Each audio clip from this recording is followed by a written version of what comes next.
Dzień dobry, witam Was w kolejnym odcinku. Dzisiaj ze studia, z domowego studia Mamba on Bike. A jak domowe studio, no to oczywiście odcinek bardziej poradnikowy. Tak sobie pomyślałam, że bardzo często prosicie mnie o porady dotyczące startów w ultra, o to jak zadajecie pytania, o to jak się przygotować, jak u mnie to wygląda, co ze sobą zabieram, jak mam przygotowany rower, jaki mam w ogóle zestaw różnych toreb, co ze sobą biorę na ultra, jaki sprzęt, co do jedzenia. No i dzisiaj jest okazja, już jutro startuję w Galicja Gravel Race na dystansie 500 km. Ostatnie przygotowania, trochę na ostatnią chwilę, ale cały czas się dzieje, jest bardzo intensywny sezon. No i tak sobie pomyślałam właśnie, że dzisiaj poopowiadam Wam o tym, jak ja przygotowuję się do wyścigu. A przygotowania są bardzo tym razem ważne, ponieważ planuję tą Galicję przejechać oczywiście longiem 500 km. No i plan jest taki, żeby spróbować pobić swój rekord czasowy. Nie pamiętam dokładnie, ile to miałam godzin, jaki czas miałam 3 lata temu na Galicji. Był to mój pierwszy wyścig, który właśnie jechałam longiem. Zrobiłam to chyba 27 godzin, sprawdzę sobie to zaraz. A teraz jest plan, żeby zrobić tą trasę w 24 godziny, więc w moim wykonaniu dość ambitnie. Zobaczymy, jak będzie. Teraz odcinek o przygotowaniach, a pewnie za tydzień będę zapraszała Was do odcinka relacji, gdzie dowiecie się, czy udało mi się to zrobić, czy nie. Zanim jednak zaczniemy, chciałam Was poinformować, że sponsorem tego odcinka jest sklep sportowy Sportano, gdzie możecie znaleźć dużo bardzo fajnych rowerowych i nie tylko rowerowych rzeczy. I z hasłem Mamba na zakupy w aplikacji dostajecie dodatkowe 5% zniżki. Życzę więc Wam miłych rowerowych zakupów, a my przechodzimy już do przygotowań. Przygotowania do wyścigu w zasadzie można podzielić na takie 3 obszary. Pierwszym obszarem to jest rower, drugim obszarem to jestem ja, czyli osoba jadąca na tym rowerze. No i trzecim obszarem to jest sprzęt, rzeczy, które ze sobą zabieram. I od razu przechodząc do roweru, no to wiadomo, żeby jeździć na rowerze z przyjemnością, to musi on być czysty, więc rower ostatnio przeszedł małą sesję w myjni na spa, jest wyczyszczony. Łańcuch jest nasmarowany. Oczywiście pewnie pojawią się pytania, jakiego smaru używam. Nie używam oleju do łańcucha od jakiegoś czasu, ponieważ przeszłam na wosk. Długo jeździłam na wosku, ale ostatnio po Tri Countries, po Gravonie Tri Countries, miałam okazję tam rozmawiać z Andrzejem Svenwiksa i ostatnio korzystam, sprawdzam, testuję, nie wiem jak to nazwać, taki smar. Ten smar ma być czymś pośrednim między woskiem a między olejem. Ma starczać na dużo dłużej niż wosk, ale podobno ma nie brudzić tak samo jak wosk, więc zobaczę. Jeszcze trochę na nim pojeżdżę i może zrobię Wam jakiś materiał na ten temat. A czyli generalnie czyszczę rower, smaruję rower, zwracam uwagę na baterię. Miałam przygody, jeżeli obserwowaliście, oglądaliście relacje sprzed 2 lat, sprzed 2 lat, tak, na Łemko. Miałam przygodę dokładnie też na Galicji. No rozładowała mi się przerzutka, może nie rozładowała, ale pokazywała naprawdę krytyczny stan baterii, więc od tego czasu bardzo często to sprawdzam, przed każdym startem sprawdzam, czy lampki palą się na zielono, kontrolki specjalne, czy przerzutka też działa. Kolejną rzeczą jest oczywiście sprawdzenie i przypomnienie sobie, kiedy ostatnio dolewaliśmy mleka do opon. W moim przypadku było to 2 miesiące temu, więc myślę, że to mleko tam oczywiście jeszcze jest. W międzyczasie nie wiem, czy złapałam jakieś dziury, czy nie, ale te powietrze ani mleko jakoś drastycznie nie wyciekało. Jeszcze jednym elementem, który można byłoby sprawdzić, to są oczywiście klocki hamulcowe. Na Galicji nie będzie za dużo jeżdżenia pod górę ani zjeżdżania, więc tutaj myślę, że z tymi klockami mam jeszcze trochę tych okładzin tam jest, więc myślę, że nie będzie tutaj akurat problemu. Zawsze też wożę ze sobą klocki zapasowe, więc tutaj też nie musiałam niczego robić. No i generalnie rower jako taki jest już gotowy do jazdy. Teraz wystarczy go tylko uzupełnić o pewne elementy, które pomogą mi przejechać te 500 km.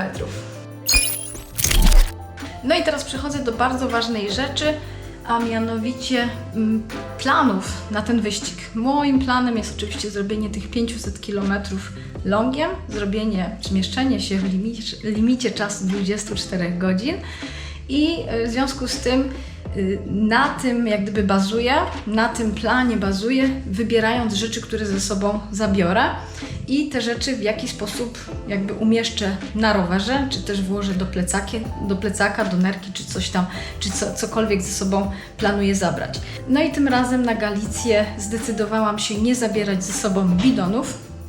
Będę za chwilę demontowała te koszyki, ponieważ na większości wyścigów już długodystansowych zazwyczaj korzystam z bukłaka, dużo łatwiej się z niego pije, dużo więcej mogę do niego gdzieś tam tej wody wlać, aczkolwiek no, mój bukłak jest 1,5 litrowy, ale generalnie jakby dużo lepiej korzysta mi się z bukłaka niż z bidonów i dzięki temu w momencie, kiedy rezygnuję też z bidonów, to mogę sobie włożyć do roweru torbę, do której będę mogła wpakować trochę jedzenia i wszystkie rzeczy, które będę ze sobą zabierać, ale to będzie dopiero za chwilę.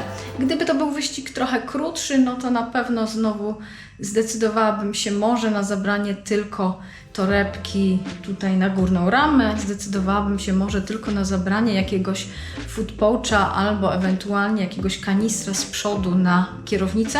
Natomiast tutaj jednak ten wyścig ma 500 km, trzeba zabrać coś przeciwdeszczowego, trzeba zabrać coś cieplejszego na noc, no w razie czego, gdyby mnie tam gdzieś zastała niska temperatura, czy zastał deszcz, no to warto być jednak przygotowanym. Dlatego ten akurat setup, czyli kamizelka z bukłakiem plus właśnie ta torba. Ta torba jest bardzo fajna, pojemna i tam naprawdę zmieści się całkiem dużo rzeczy i no niestety ja całkiem dużo rzeczy ze sobą zabieram. Pewnie znajdą się osoby, które na taki wyścig nie biorą totalnie nic. Ja dostosowuję moje umiejętności, dostosuję to, co biorę do swoich umiejętności, do tego, jakie są moje potrzeby na trasie, więc jakby dzisiaj pokazuję Wam mój setup. Wasz oczywiście może być totalnie inny. Musi być dostosowany do tego, czego Wy potrzebujecie, w jaki sposób Wy będziecie jechać, czy longiem, czy nie longiem. Tak wygląda to mniej więcej u mnie. Zabieram się za montowanie torby i zaraz wracam z kolejnymi informacjami. Ok, torba zamontowana. Prezentuje się jak widzicie. Pewnie pojawią się oczywiście pytania o model. Podlinkuję Wam, ponieważ mam na stronie, na blogu test, więc będziecie mogli sobie przeczytać. Używam tej torby już od naprawdę chyba 2 lat, albo nawet i 3. Całkiem fajnie ona mi się tutaj sprawuje. Jak widzicie, bardzo dobrze wpasowała się w rower.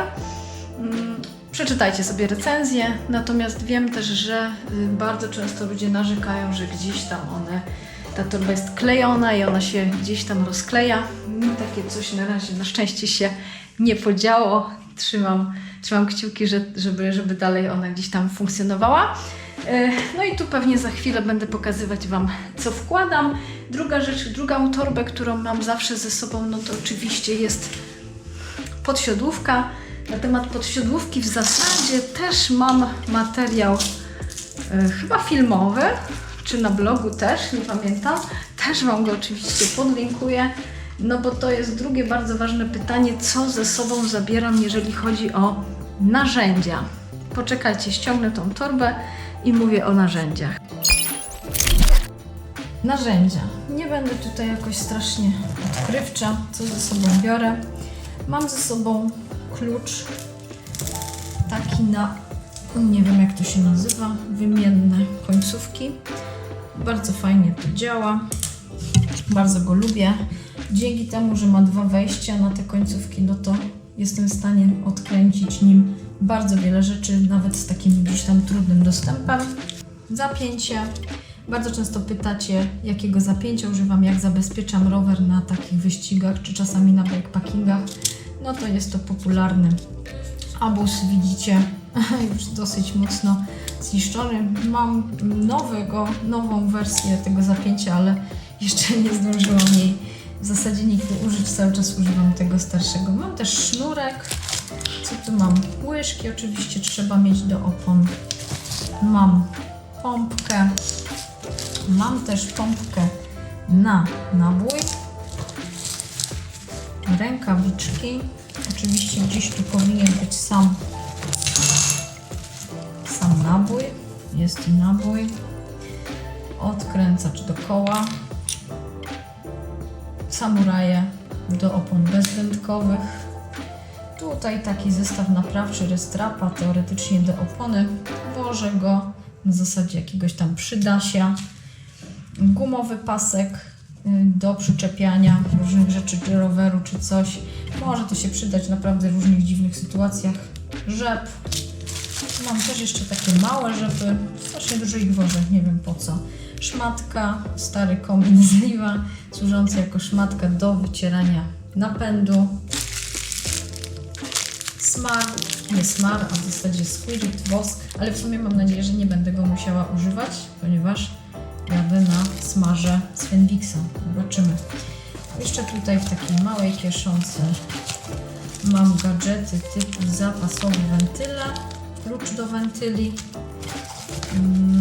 i taki mały mini scyzoryk z zaprzyjaźnionej firmy Mulus. Polecam. Nożyk taki zawsze się przyda. Zapytacie pewnie oczywiście, gdzie mam dętkę. Mam też zapasowy hak przerzutki, ale one są tutaj umieszczone w schowku. Liv ma tutaj taki specjalny schowek, ja to często nazywam schowek na kiełbasę. No i tam mam te zapasowe też rzeczy. Mam dwie dętki TPU żółte z Pirelli i mam tam hak. Jakieś zipy tam pewnie mam, już sama nie pamiętam generalnie co mam. Tak wygląda mój zestaw narzędziowy. Rower jest, torby są, narzędzia są, zestawy naprawcze. No to teraz bardzo ważny element, o którym nie można zapomnieć, no to oczywiście elektronika. Co ze sobą zabieram? Zawsze zabieram ze sobą dwie lampki. One wytrzymują bardzo długo, bardzo je lubię. Już nie są produkowane jakieś nowsze modele, ale generalnie Lezyna naprawdę daje radę. Zabieram dwie z racji tego, że zawsze coś z którąś może się podziać, może się popsuć. No i generalnie zawsze na ultra przygody się po prostu zdarzają. Natomiast myślę, że teraz jest krótka noc, więc teoretycznie jedna lampka powinna cała wystarczyć na cały wyścig. Oczywiście licznik Garmin 1040, słuchawki, ponieważ czasami w nocy jeżdżę sobie ze słuchawkami, a w zasadzie z jedną słuchawką, mam włożoną tylko jedną słuchawkę do ucha dla bezpieczeństwa. No bo wiadomo, dwóch lepiej nie mieć ze względu na samochody, nie słyszymy wtedy tego, co jest gdzieś tam obok nas. Bezpieczeństwo jednak safety first. Tutaj mam powerbank 10 000. Kabelek zapasowe oczywiście, no co, baterie do GoPro, no i zapasowa bateria, o której już wcześniej mówiłam, do przerzutki, gdyby coś, nie daj Boże, tam się powydarzało. Tu jeszcze oczywiście do tego portfela dojdzie jakiś dowód osobisty, żeby w razie czego mieć karta, no i jakieś pieniądze, ponieważ też różnie to bywa. Czasami zdarza się, że telefon w deszczu przestaje działać, nie chce płacić, no naprawdę różne przygody. Nie przewidzielibyście tego, nie wymyślilibyście tego, co może się podziać, jakie przygody mogą podziać się na wyścigu. Powerbank 10 000, firma GC. Bardzo fajny stosunek wielkości do pojemności. Mam też takiego 20 000, ale myślę, że 20 000 na taki wyścig będzie zdecydowanie za dużo. Co najwyżej będę ładować nim, myślę, telefon, bo licznik na pewno wystarczy. I jeszcze jedna rzecz, jak będę miała lampkę, tu nawet widać na tej lampce ślady stopienia. Trzeba zabezpieczyć w jakiś sposób lampkę, żeby ten guzik, który jest wystający, gdzieś w torbie się nie nacisnął, bo też mogą z tego wyniknąć różne przygody. Jak widać, tu przytopił się buf, którym była lampka owinięta, przytopił się normalnie do lampki, bo się włączyła w torebce. No i oczywiście lampka tylnia, też Lezyna, już stara, zmarnowana, ale jara, odblask. I w zasadzie, no oczywiście jeszcze telefon. Telefon będzie montowany na kokpicie. Ja wiem, mówię o tym, powtarzam o tym często, bardzo. To nie wygląda, ale jest bardzo, bardzo funkcjonalne, żeby telefon mieć tutaj. To jest Peak Design, też oczywiście recenzję znajdziecie na blogu, jeżeli by Was to interesowało. Fajnie mieć taki telefon, ponieważ często jak szukam jakichś sklepów, to dużo łatwiej jest nam na telefonie, na jakiejś innej aplikacji.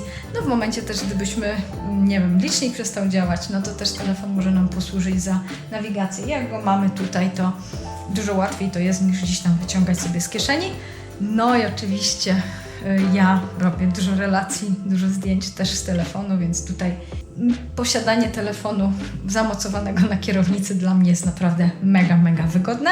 A i elektronika jeszcze GoPro, którym właśnie nagrywam, wyląduje w kieszonce spodenek. To teraz co? Może ubrania. Sponsorem odcinka jest sklep sportowy Sportano. Największy wybór akcesoriów rowerowych znajdziesz na sportano.pl i w aplikacji mobilnej Sportano. W sumie mało rzeczy, jeżeli chodzi o ubrania, no to biorę tutaj spakowaną do woreczka po okularach kurtkę przeciwdeszczową. To jest Gore Shake Dry i ona pewnie pójdzie tutaj na sam dół. W zasadzie na noc biorę też tylko buffa, żeby, no jak będzie chłodno, będę miała na sobie w razie czego na starcie. Start jest o 6 rano, więc będę miała na sobie koszulkę, kamizelkę, będę miała na sobie rękawki, będę miała na sobie czapeczkę, rękawiczki, więc jakby myślę, że ten komfort termiczny przez cały dzień będzie w takim setupie. Dodatkowo wzięłam skarpety kompresyjne na noc, bo może być po pierwsze chłodno, a po drugie bardzo lubię jeździć w skarpetach kompresyjnych, a znowu w ciągu dnia może być na nie za ciepło, więc biorę je sobie, żeby je założyć wieczorem. No i tak naprawdę mam tylko te 3 rzeczy. Kurtka, buff i skarpety kompresyjne. Zastanawiam się, czy w razie czego nie wziąć koszulki takiej z długim rękawem merino, która z przodu jest nieprzewiewna, ale to chyba jest zbytek. Także z ubrań w zasadzie to plus rzeczy na sobie. Spodenki, cargo z wkładką, skarpetki, buty SPD, koszulka, myślę, że będzie to merino na pewno, na to kamizelka nieprzewiewna, rękawki, czapeczka, kask, okulary. Okulary oczywiście fotochromatyczne, ponieważ nie ma czasu na zmienianie szkieł, nie ma czasu nie ma sensu zabieranie ze sobą dodatkowych szkieł, więc zdecydowanie polecam okulary fotochromatyczne, a szykuję dla Was materiał o okularach fotochromatycznych, więc przy okazji myślę, że się coś przyda. Dobra, mam elektronikę, mam ubrania, to jeszcze zostaje mi amciu i pićku, jedzenie, picie i chyba będzie trzeba to spakować tutaj. Jedzenie. Napój Competition, sponsor. Mimo że już w ramach bloga nie współpracuję z tą marką, no to dalej używam ich produktów, ponieważ no, są dobre, lubię je, jestem przyzwyczajona. Competition, czyli napój wysokowęglowodanowy. Naprawdę bardzo fajną tutaj można zrobić stosunek węglowodanów w napoju i nie czuć, nie jest przeraźliwie słodki, to jest najważniejsze. On nie jest słodki, więc to pójdzie jako pierwsze do bukłaka. Tutaj zastanawiam się na razie, czy wsypię sobie jeszcze drugi zestaw tego Competition, żeby było na uzupełnienie bukłaka i potem ewentualnie elektrolity już w trakcie, gdy będę uzupełniać sobie wodę, czy tu jednak izotonik. Zastanawiam się, może jednak będzie lepiej izotonik albo Competition, nie wiem. Jeszcze nie podjęłam decyzji. No i żele. Oczywiście też ze sponsora, ponieważ mam je sprawdzone. Bardzo je lubię. Też są wysokowęglowodanowe. Te akurat są z kofeiną o smaku Coca-Coli. Tu mamy takie z dodatkiem tłuszczu. Tu mamy z BCAA. Generalnie staram się, żeby dostarczać sobie około 70-60 gramów węglowodanów na godzinę w trakcie takiego wysiłku. No i oczywiście mam nadzieję, że uda mi się przygotować jeszcze skompresowanego croissanta. I to w zasadzie jest tyle. Tych żeli jest naprawdę sporo. No niemały wydatek to jest niestety, ale jakby ja wiem, że takie coś mi się bardzo fajnie sprawdza, bardzo szybko energia trafia. Jestem lekka, dzięki temu organizm nie marnuje czasu na trawienie. Naprawdę ja zdecydowanie polecam, żeby sobie spróbować tego rodzaju odżywiania. Oczywiście, jeżeli lubicie tam jakieś batony, coś, no czasami trzeba coś konkretniejszego wrzucić do brzucha, ale żele naprawdę robią robotę. No i co? To chyba wszystko już.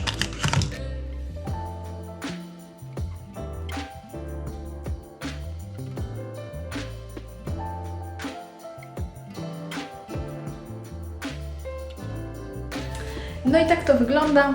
Rower już jest spakowany. Tak jak myślałam, trochę tego luzu w tej torbie jest. Ja jeszcze na sobie będę miała oczywiście kamizelkę z bukłakiem i kilka żeli włożonych właśnie do tej kamizelki, takich do zjedzenia od razu. Po pierwszej godzinie już zaczynam jeść regularnie. Regularność to jest bardzo ważna rzecz. I nie powiedziałam jeszcze o kosmetykach. Zabieram ze sobą oczywiście jeszcze suche i mokre chusteczki. Zabieram pomadkę do ust. I to chyba z takich rzeczy wszystko. Mam nadzieję, że te rady, pokazanie mojego sposobu przygotowania, pakowania okażą się dla Was pomocne. A, nie powiedziałam jeszcze, oczywiście analizuję też jeszcze trasę. To jest bardzo ważna rzecz. Sprawdzam sobie mniej więcej punkty, w których będę mogła uzupełnić zapasy co 100 km. Tutaj na wyścigu jest fajnie, ponieważ mamy na 200 i na 400 km pit stopy, więc no jest po prostu idealnie. Analizuję tą trasę również pod kątem przewyższeń, kiedy będzie trudniej, kiedy będzie trochę łatwiej. No i rzecz, którą jeszcze też nie powiedziałam z takich przygotowań siebie, no to też 2 dni wcześniej staram się, żeby moja dieta była bardziej węglowodanowa. Nie nazwę tego ładowaniem węglowodanów, ponieważ nie przeprowadzam tego jakoś tam bardzo profesjonalnie i są odstępstwa od tej reguły, ale jednak staram się jeść więcej węglowodanów, żeby ten mój organizm się naładował tymi węglowodanami. Chciałabym zrobić o tym osobny odcinek, cały odcinek o tym, jak jeść, może spotkać się z jakimś dietetykiem. Mam to w planach już od dawna, ale cały czas nie wychodzi. I co? Gotowa. Jutro o tej porze już będę miała chyba, myślę, 100 km zrobione. Nie wiem, kiedy Wy będziecie oglądać ten odcinek. Trzymajcie kciuki. I co? Widzimy się albo na następnym wyścigu, albo w następnym odcinku. Dajcie lajki, napiszcie, jak Wy się pakujecie, co zabieracie, czego nie wzięłam, a co powinnam ze sobą zabrać. Oczywiście będzie jeszcze tracker. No i tyle. Do następnego. Pa!